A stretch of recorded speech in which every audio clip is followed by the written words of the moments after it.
Due to popular demand, many of you have been asking me, Pat, I want to get a top 10 documentary list. What are the top 10 documentaries I got to watch as an entrepreneur? I'm going to give it today in today's episode.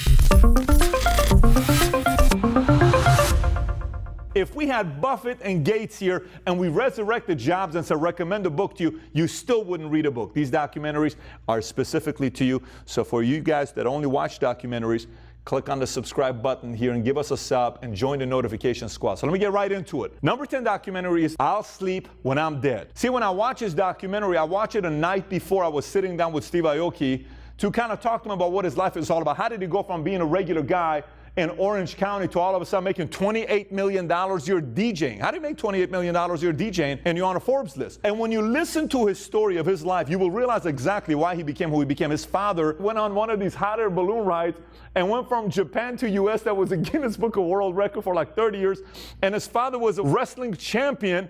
And Steve Aoki is the son, and he has to overcome the shadow and try to top this guy. Here's my dad, I got to top, and he does. So when you see the dynamics about the role his mother played, his father played, it's an incredible documentary to watch. Now, number 9, Seeing Allred. This is a story of Gloria Allred. She has settled lawsuits nearly $250 million in her career. So when you watch this documentary, a lot of people say, oh, you know, she's all about public humiliation. She's a feminist. She pins men against women, all this other stuff. I've seen feminists that don't even know what feminism means. And I know feminists that truly believe in what they believe in. When her and I sat down in her office, everybody was uncomfortable. This is going to come out here soon. But one of the things I respect about her story is the fact that this woman is an absolute true believer. It'll make you think about true believers in a whole different way. Number 8, this is the story of Enron, the smartest guys in the room. Andy Fastow was the former CFO for Enron. And him and I have sat down, we've spoken, we've had some very, very good conversations together.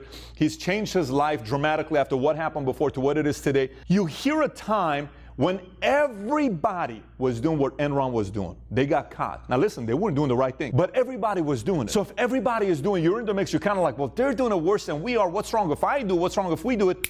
Boom, and you get caught. And this is when capitalism gets a black eye. This is when you hear certain news channels, MSNBC and CNN say capitalists, they're filled with greed and all this other stuff. In these types of scenarios, they're right. Hopefully when you watch it, you'll say to yourself, I am involved in certain things in my business right now that's gray. I highly recommend for you to get out of it because all it takes is one time for something to happen and your business is gone and you have to go back and rebuild your reputation, your business, and it's just not something you want to go through. Number 7, Evo Couture. This is the story of a host back in the days in the 80s, 90s, Morton Downey Jr., who was the son of Morton Downey Sr., and what happened to him, how he came up. His father used to be this major singer everybody knew about. They had a house right by the water and the Kennedys had it behind them, so he hung out with the Kennedys and everybody knew and they respected the dad. And this kid is trying to outshine his dad. He would sit there. One time they brought a magazine in with his father before he's getting interviewed and he trashes his magazine all over the place, flips out temper. He just wanted to outshadow his father. I don't want to be in this guy's shadow. And then he gets the opportunity, becomes the biggest thing on television. And what happened for him to go from here, passing Oprah, passing Phil Donahue, passing everybody, and what caused the fall? When you study the fall, you'll sit there and say, wow, I never thought about it this way again. Because sometimes when you get caught up about a lot of attention, you're willing to do anything and everything to get more attention because you always want to top the attention. And sometimes you can cross the line, and that's when a big fall is around the corner. Evo Couture is a great documentary you got to watch. You can actually find it on Netflix. Number 6, Becoming Slaton. This is the story of Slaton Ibrahimovic, which is a very, very famous soccer player. I think right now he's playing for LA Galaxy. This guy's made a few $100 million playing soccer, and he just recently gave up a $90 million contract to play in China for 2 years for a $3 million contract to play in LA for 2 years, which is insanity, but he took it. The reason why this documentary is very important, I watched this documentary at my sister's house because my nephew Sean is a ridiculous soccer player whom I believe in. I think this kid can do some special things with his life. Sean, if you're watching this, buddy, your uncle loves you. And there's a part that's very important. He is going with his agent to sign his first contract. And he is 16, 17 years old. His agent's in his mid-40s. And his agent is nervous. He looks at his agent very calm. He says, hey, look at me. Settle down. Calm down. Calm down. Act like you've been here before. A 16, 17-year-old kid is telling a 45-year-old something like this. And the agent looks at him and says, oh, I'm sorry. Yes, you're right. We have been here before. and then they go in and negotiate. Here's a person that's 45, that's his age, and is given advice by a 16, 17-year-old. Relax. We belong here. Stop acting like this is such a big deal. Why is this so important for the younger people to watch this? It's because some of you think you have to be 40, 45, 50 years old to go out there and make these big deals and big negotiation deals. Here's a 16, 17-year-old kid who knew how much time and effort he had put in a trade to become as good as he is right now, which gave him the confidence to tell a 45-year-old, listen, relax, we got this. Just go to the negotiation that we need to do here to get the deal that we know we deserve. And he went and got it done. Very, very important documentary for the younger teenage entrepreneurs to watch, but it's on a list of a documentary that's must watch. Phenomenal documentary. I would have put it higher, but I put it at the ranking that it is right now. Number 5, the 85 Bears. So we rented out the biggest private castle in America, 32 bedrooms. I rented the entire place out. This is in New York. And we had a meeting. And imagine it's 9 o'clock at night. It is snowing. It is white outside, snow all over the place. We're sitting there in this room, lights off. I'm standing up the entire time. Lights come on at the end. Everyone's in tears. Everyone's crying. I said, tell me what you're thinking right now. And they went through the process. You see, the story there is a story about a coach named Mike Ditka, who was a phenomenal Chicago Bear player. He used to be the first tight end Hall of Famer. Great guy as a player that ends up becoming a coach. Yet the credibility in the locker room was by a guy named Buddy Ryan, whom the defensive guy would have ran through a wall for this guy named Buddy Ryan. And it was Mike Singletary and all these other guys, the quarterback who was going through concussion tests, that he was doing all these things. And you're seeing the dynamics of leadership, how the Bears brought in Ditka and said, Buddy Ryan, you're going to report to Ditka. And Buddy Ryan's like, wait a minute, I'm supposed to be the head coach, and it didn't happen. Many times when you're running a business, you're running a team, ownership or somebody's going to make the wrong call on who needs to run the whole thing. And you still got to figure out a way to make it work. And you still got to figure out a way to say, listen, I know you think I'm in this position, no problem. I'm going to go above and beyond and show you my leadership level that I have in the company needs to be higher, and hopefully to get noticed. And you know what happened at the end of the day?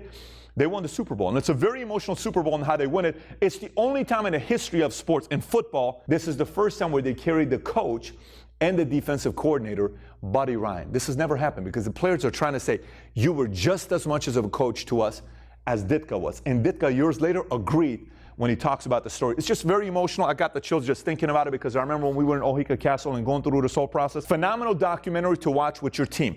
You want to have a team movie? This is the one to do it with. And number 4, 4 days in October, which is the story of the 2004 Red Sox that are down 3-0 to the New York Yankees, and they make a comeback. This has never happened before. The entire country was rooting for the Red Sox because they hadn't won a championship for a while since they traded Babe Ruth, the whole thing that they did. Oh, these guys are cursed because it's the curse of the Bambino. I cannot believe they're going through this. Now, we got some insider information about what happened with Kevin Millar.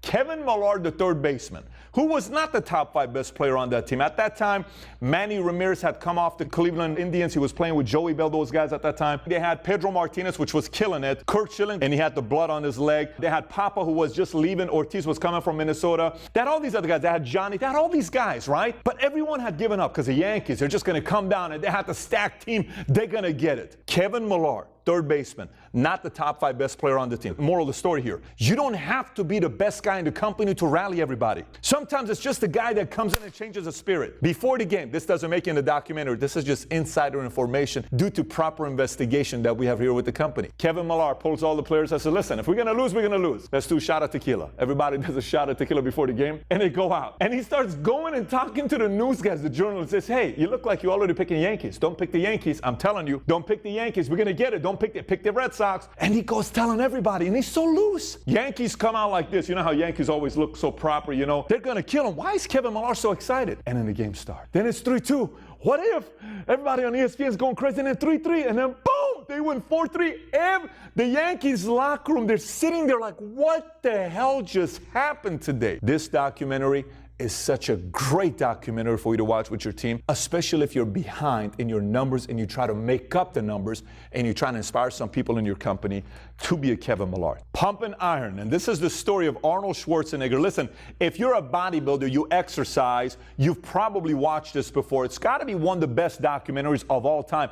It tells the story of Arnold before he became Arnold, and you will see glimpses of how this man who ends up becoming a governor of the state of California, he really learned how to debate when he was playing against these other competitors. Against Ferrigno, he would go and sit down and talk to his parents, and how he would throw off his competitors and the jokes and how loose it was. And a lot of people think, well, this guy's just a muscle guy and he's just a big guy. He's not that smart. He was brilliant. Men, women, everybody, watch it. You'll be entertained and you'll learn a lot about business and life as well. Number 2, Supermensch, is the story of Shep Gordon. Business is all about marketing. You got to figure out a way how to market and how to tell the story. Shep Gordon may be a person not a lot of people know in the regular day-to-day world, but let me tell you something. Everybody in Hollywood wished Shep Gordon was one of their friends or representing him, because this is a guy that moves. You know, he wants to be a firefighter, I think, or cop or something like that. He moves to LA, stays at this apartment where all these celebs, Jimi Hendrix, everybody's staying there. Outside by the pool one day, he starts smoking weed with all these other guys. They hook up together, they start hanging out together, and says, hey, I think you need to do this, I think you need to do that. And he had people, artists that would say, throw chicken in the audience, just some random guerrilla marketing, creative ideas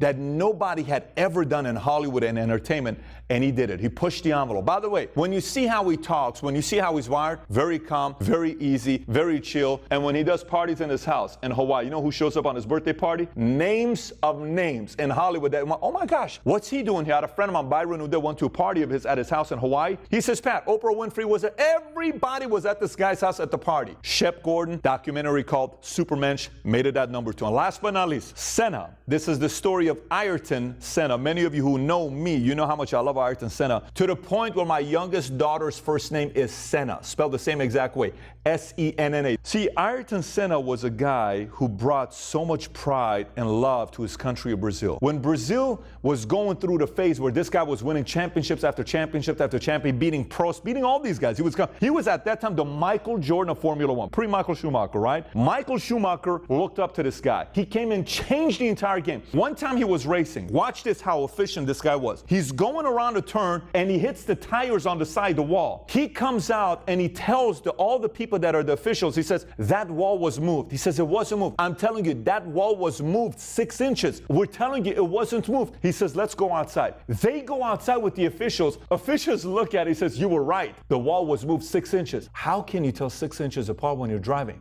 That was Ayrton Senna. When he died, 12 million kids in Brazil went to school because of Ayrton Senna's nonprofit. His sister ran it. 12 million kids in Brazil. They went to school because of what Ayrton Senna did with his legacy. My challenge to everybody with this documentary is watch how this man wanted to find out what the best version of himself could look like. That's all he was after.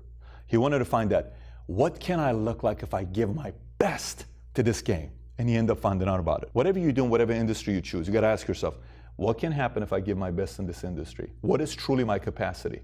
What is truly my upside if I give everything I got? What is my ceiling? You're always going to end up breaking through the ceiling if you end up giving your best. So that's why I made it number 1. Obviously, it's got a special place in my heart. All the Brazilian community, Brazilian Valuetainers, you know how we have that emotional connection on Instagram and Snapchat when we go back and forth. I love Senna for many different reasons, but Senna's documentary is number 1 for mindsets that he had in life that I think can help any entrepreneur out there. So these are the top 10 documentaries. If you haven't seen any one of them, some of these you can get on Netflix, some of them you can't. If you want to order any of the documentaries, we got a link below that can take you straight to the documentaries to buy and watch. What I want to hear from you, if you've watched any of them, send me a tweet at Patrick Bet-David. And if you haven't, each time you finish one of these documentaries, send me a tweet and let me know what you got out of the documentaries after watching it. Thanks for watching. And if you haven't subscribed to this channel yet, again, click on the subscribe button. I told you I'm not doing books this time. I'm doing documentaries. Hopefully we gain your subscription this time. Take care, everyone. Bye-bye.